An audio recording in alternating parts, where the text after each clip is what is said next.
Hi, my name is Cindy Barksdale. First, I want to thank the Wise County Conservatives for hosting this event tonight. I know it takes a lot of effort to put something together like this. I am running for, I'm the fifth generation precinct chair, or precinct 2 resident. My family's lived in Wise County for 7 generations. I've served communities in this county for 30 years as an educator, a city council person, a mayor pro tem, a volunteer, and a board member. And in that time, I've sat with people with some of their hardest moments and some of their most crisis moments. And I've led them in a way that was clear in expectations, compassionate in our approach, and consistent in how we apply laws and procedures. And that's exactly the skill set that I'll bring to Precinct 2 for a fair, firm court that's focused on people. Thank you. Good evening. My name is Kim Redmond. I'm currently here Justice of the Peace in Precinct 2. I am seeking re-election in the primary for the Republicans in March. I have been the Justice of the Peace in Precinct 2 for 7 years. I took office in 2019. Before that, I was a Justice Clerk in Precinct 4 for 9 years. So that gives me 16 years of Justice Court system experience. I also have over 500 hours of extended Justice Court training that I work very hard to do every year. So I am just here. I'm glad that you're all here. Thank you for having us, and thank you for being here. I commend what you did. Thank you so much. My name is Kim Redmond, and I'd appreciate your support. Thank you. Okay, so we're basically going to do the same thing. We'll just alternate for each question. So the first question is, how do you define the role of a district judge in Texas? Questions. One question. Oh. Hold on. Let me. Just. You're Justice of the Peace questions again. You're still on. We're doing the same questions again for them? Yes. Okay, yeah. No one told me that. Sorry, guys. Okay, so we're going to restart. If elected, how would your faith affect your role as Justice of the Peace? Well, when I was younger, they might have called me hard-headed a little bit, but as I've gotten older, that's more leadership skills. But I am very strong in my beliefs, and my beliefs are very deep into the Word of God. And I believe that Jesus Christ was the ultimate servant leader for all of us. And the one thing that the example he gave us was that one person standing up for what they believe is right and for what is right can absolutely change the world. And so that is Jesus Christ is my Savior, and it does affect my values. So. I believe that my strong Christian moral values do run into being Justice of the Peace. I think it helps you be the person that you are as a Justice of the Peace, because when people come into your office, they're not there at the best circumstances, and you do have to be considerate and you have to be compassionate with what they're going through, because it is hard. You're usually not a very popular person at the JP court level, but as my Christian morals value, my morals are who I am, and so that does carry into being the Justice of the Peace. These are really good answers. Okay, question number 2. What would you like the public to know about the JP Court that they may not already understand? Yes. First. I think that one of the things that a lot of people don't understand what we do is the magistrate in the jail and what it pertains to. We had to set the bond for the people that are in jail for that day. We're on call every 4th week. And with that, you have to do emergency protective orders, you have to do bonding conditions. And a lot of people in the public, they think that you set the bond because it's a worse crime, and you do have reasons that you set the bond. They're not always what people like or expect, but a lot of times they have a background that you don't know about, or they did something really bad, and so you kind of base your decisions that you make in the jail off of that. And a lot of people don't understand that we do that as a Justice of the Peace. The Justice of the Peace is just the judge that's closest to the people. And so being able to work all the different areas. It's not just marriages and inquest. It's working with the law enforcement in the jail. It's working with the small claims, the landlords, the evictions, but it's also working with the people and being able to meet them where they're at and being able to serve their rights and make sure, I mean, that's our job in government, is to preserve the rights of, that's the fundamental goal of the government, is to preserve our rights, and that's should be the goal also of justice of the peace, to preserve rights of the people, but also meet them where they're at and hold firm to the law. Okay, awesome. So the next question is, what qualifications or experience do you have that prepares you to preside over a JP court? Yes, Cindy. Like I said, I have served communities for 30 years, and so I've sat with some people in some of their hardest times, and some of their largest crises. I've made decisions on the local government and in education that I knew was going to affect people's life, maybe sometimes even their livelihood. But I think knowing that, you had to make those decisions based on like the clear expectations. You had to be compassionate in your approach whenever you're talking with somebody, and be consistent in those applying the laws and the procedures, and that's the main. I'm going to go straight with experience on this one.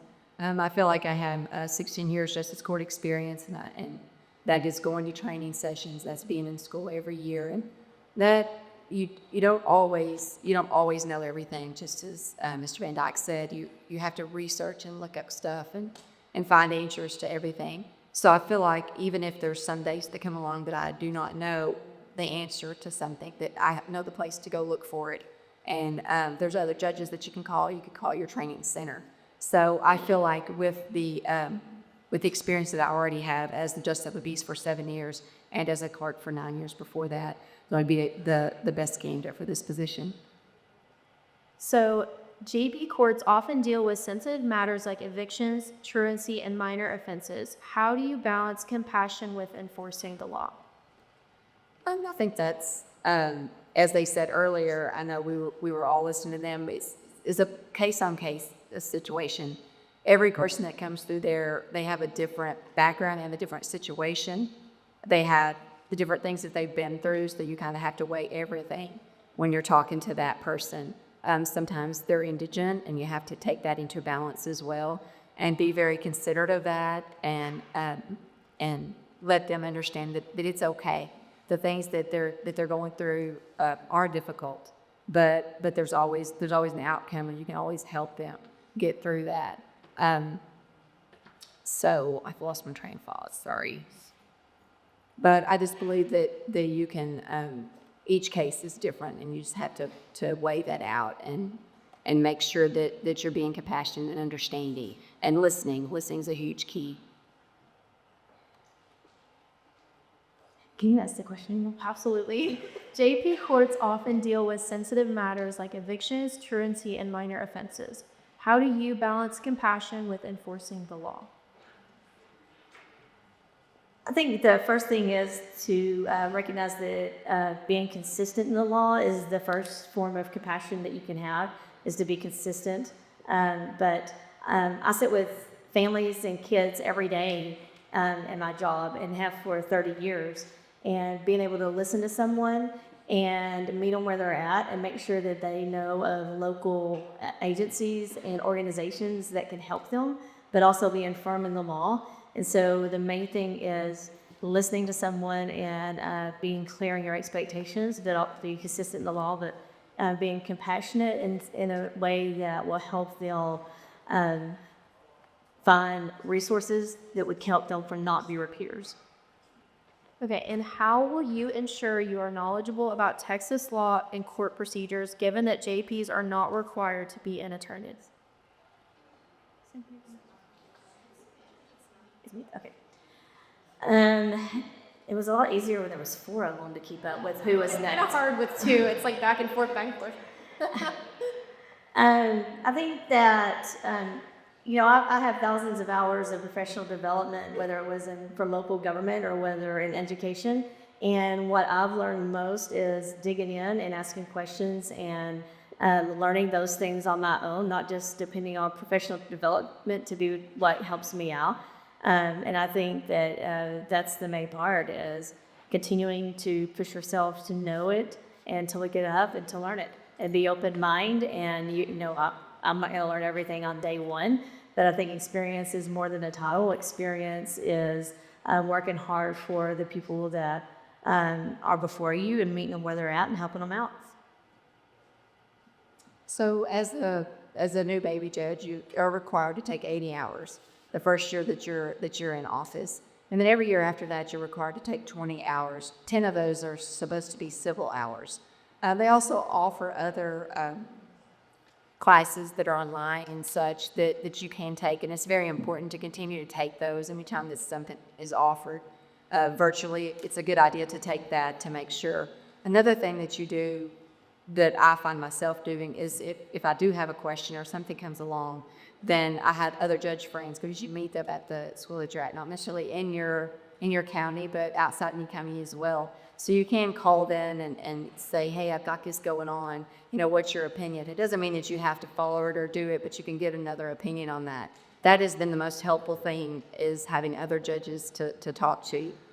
So I think it's just continuing education and making sure that you continue that and do the best that you can when you're in a situation. Okay. And the last question is, what is your view on alternatives to fines or jail time for low-level offenses? Okay, so this is kind of a tricky question. I think I'm going to go with alternate ways to handle, like, say, a citation or a ticket.